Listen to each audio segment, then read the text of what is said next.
당연히 유리하다고 생각을 하거든요. 이제 그 이유는 몇 가지가 있는데,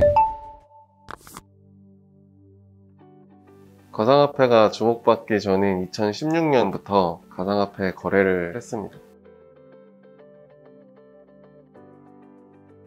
저는 2016년에 누구나 그렇듯 손매매를 먼저 시작을 했고요. 그리고 이제 2017년, 18년 변동성이 큰 장을 지나오면서 손매매의 한계를 느끼고, 왜냐면 저의 마음이 오락가락했기 때문에 이거를 그럼 규칙을 정해서 코딩을 해서 시스템 트레이딩을 하면 되겠다라고 생각을 했습니다. 그런데 마침 알파고가 나오면서 AI를 쉽게 쓸 수 있는 환경이 제공이 되었고요. 또 AI를 쓰려면은 데이터가 있어야 되는데, 또 그때 마침 가상화폐 거래소들이 데이터를 모두 오픈했습니다. 근데 기존의 주식시장 같은 경우는 이걸 할 수 없었던 이유가 있었는데, 왜냐면은 데이터가 너무 비쌌기 때문에 1분봉 10년치 사는데 1000만 원을 달라, 이런 식이었기 때문에 할 수 없었는데요. 근데 이제는 AI의 기술과 데이터의 공적화가 이제 주어졌기 때문에 시스템 트레이딩을 하면 좋겠다고 생각을 했습니다. 사실 여러 가지 데이터를 쓰긴 하는데, 기본적으로 당연히 이제 시가 데이터를 쓰고요. 흔히 말하는 이제 캔들 데이터죠. 거래소들의 호가 데이터도 쓰고요. 그리고 이제 시장에 나와 있는 뉴스 데이터나 아니면은 트위터, 페이스북 그런 글들, 그런 것들까지 참고해서 다 썼습니다. 저는 이제 시스템 트레이딩을 하는 입장이니까 당연히 AI가 유리하다고 생각을 하거든요. 이제 그 이유는 몇 가지가 있는데, 첫째로 가상화폐 시장 같은 경우에는 특히나 24시간 돌아가는 시장이기 때문에 사람 같은 경우는 이제 기계만큼 거래 횟수를 늘리지 못하고 24시간 동안 거래를 하다 보면은 피로해지기 때문에 정신력이 판단에 이제 부정적인 영향을 미칠 수 있죠. 그러니까 일관된 거래를 하지 못하고 좀 더 감정에 치우친 거래를 할 수 있게 되고요. 다른 것으로는 바로 직전에 말했던 거와 비슷한 건데, 이제 결국에는 거래를 하다 보면은 벌 때는 다 좋거든요. 기계든 사람이든 벌 때든 다 좋은데, 이럴 때 얼마나 리스크를 최소화하면서 버는 거를 꾸준하게 벌어갈 수 있냐인데, 사람 같은 경우는 이제 그 리스크 관리라는 게 사실은 잘하시는 분들은 잘하지만 경험이 없으신 분들은 대부분 이제 아시다시피 몰빵도 많이 하고 레버리지도 엄청나게 많이 쓰고, 근데 그게 나쁘다는 건 아닌데, 그거에 대한 사람은 통계적 통찰이 없으니까 자기가 얼마나 위험한지 알 수 없거든요. 그러니까 자기가 거래한 것들에 대한 이게 얼마나 위험했던 것들인지 피드백이 없는데, 시스템 트레이딩 AI로 하게 되면은 이 직전에 있던 모든 히스토리들에 대해서 수만 번, 수백만 번까지 백테스팅을 하기 때문에 지금 이 AI가 들어간 게 얼마나 위험성이 있는지에 대한 객관적인 피드백이 가능해요. 그러니까 리스크에 대한 합리적인 선택이 가능하다는 거죠. 그런 측면에서 이제 AI가 사람보다 더 유리하다고 생각합니다. 그렇다고 해서 AI가 무조건적으로 사람보다 유리하다는 것은 아닙니다. 물론 사람이 더 유리한 경우도 있는데요. 예를 들어서 이제 전에 알파고를 보면은 이세돌 님이 한 번 이기셨는데, 그거는 이제 AI가 예상하지 못한 경우들이 나올 때는 오작동을 일으킬 수 있습니다.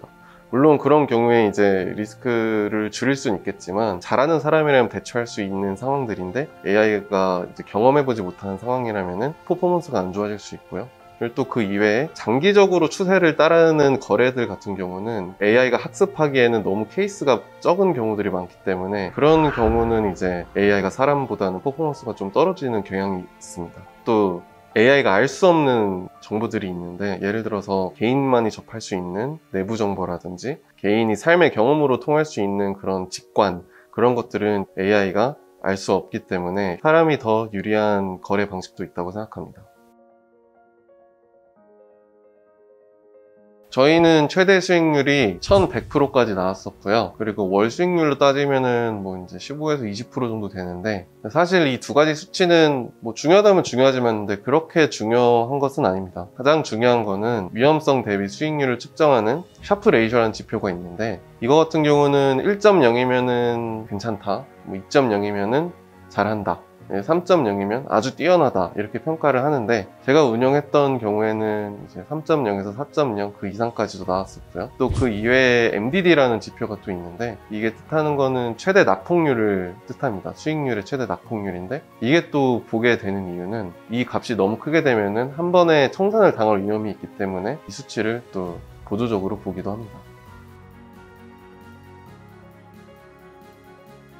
리스크 관리에서 가장 중요한 거는 레버리지 조절, 내가 얼마나 베팅을 하느냐, 그게 중요하고요. 다른 하나는 로스컷을 그대로 지키느냐가 중요합니다. 근데 우리 같은 경우는 레버리지를 과거 데이터 통계에 따라서 이 정도 쓰면은 안전하다, 이 정도 쓰면은 우리가 버틸 수 있다, 이런 수치가 이제 백테스팅을 통해서 나왔고요. 로스컷 같은 경우도 비슷하게 이 정도 로스컷을 설정을 하면은 우리가 최대 수익률을 지키면서 로스컷을 지킬 수 있다, 그런 수치를 정해놨습니다. 근데 사람 같은 경우에는 로스컷을 정해놨다고 해도 그걸 지키기가 매우 어려운 게, 왜냐면 조금 있으면 또 올라갈 것 같고, 또 로스컷을 했다가 올라갔어요. 그러면 그 다음에 또 그 로스컷을 지키기가 매우 어렵습니다.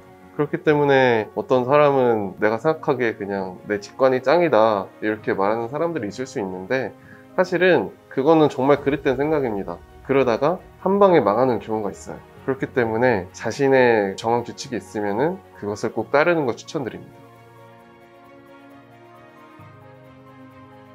당연히 저희도 수익의 극대화를 위해서 레버리지를 사용했고요. 하지만 리스크를 피하기 위해서 통계적으로 최대로 사용할 수 있는 레버리지의 최대치를 정해놨습니다. 그래서 시장이 잘 상승한다고 우리가 예측을 잘 해서 계속 사더라도 최대치로 살 수 있는 수량은 정해져 있고요. 그리고 또 그때 또 대비해서 로스컷도 당연히 설정을 해놨습니다. 근데 가장 심장이 철렁했을 때는 이제 거래를 돌리고 브런치를 먹으러 갔는데, 그때 하필이면은 저희가 거래하고 있던 거래소 서버가 마비되는 바람에 이제 저희는 대시보드를 매번 이제 체크를 하는데, 그 대시보드상 계좌가 이제 빵원으로 다 뜨는, 0원으로 완전 다 청산당했다로 뜨는 그런 해프닝이 있었습니다. 그때 그 순간은 진짜 너무 손이 떨려서 이제 운전을 하고 돌아가는데 손과 발이 부들부들 떨릴 정도였는데, 다행히 도착해서 확인을 해보니 서버가 1시간 정도 이제 마비된 상태였어서 저희 자산은 안전하다는 걸 깨닫고 마음을 쓸어내렸던 적이 한 번 있고요. 근데 그 이외에도 이제 한 10% 정도의 손해를 1시간 만에 봤던 적이 있는데, 그때 이제 처음 거래할 때라 엄청 이제 마음적으로 불안하고, 이거를 우리가 로스컷을 15% 정도로 잡아놨었는데 이렇게 하는 것이 맞나에 대한 생각이 있었는데, 그래도 이제 사람의 마음이 들어가면 안 되니까 우리가 만든 시스템을 믿어보자 하고 뒀더니 몇 시간 후에 약 30% 정도의 수익이 전환된 걸 확인했던 적이 있습니다. 그때 또 교훈이 앞으로 이 AI를 운영하는 데 있어서 큰 도움이 됐던 것 같습니다. 사실 모든 분들이 제일 궁금해하는 건 이거라고 생각을 하는데, 저는 이제 오랫동안 경험이 있고 또 저의 인간적인 직관, 최대한 기계화된 직관이라 생각하는데, 지금 상황은 어느 정도의 약간의 하락이 한 번 더 있을 것 같고요. 그 이후에 횡보 후 또 거대한 상승장이 있을 거라, 또 비슷한 패턴이 있을 거라 생각합니다. 그렇기 때문에 만약에 가상화폐를 지금 투자하고 싶으시다면 약 1년에서 2년간 분할 매수하는 것을 전 추천드립니다.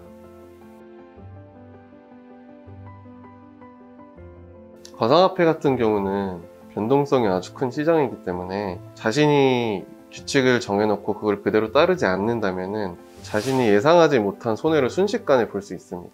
그리고 또 일확천금의 마인드로 투자를 하다 보면은 이 역시도 손해를 감수하지 못하는 경우가 많기 때문에, 가상화폐를 투자하고 싶으신 분들은 꼭 투자하시기 전에 자신만의 규칙을 정해서 그거를 따르시고 반드시 여유 자금으로 하시길 추천드립니다. 왜냐면 투자 같은 경우는 전부 다 마인드 컨트롤이 필요한데, 여유 자금이 아니라면은 그릇된 투자 습관을 가지기 쉽습니다.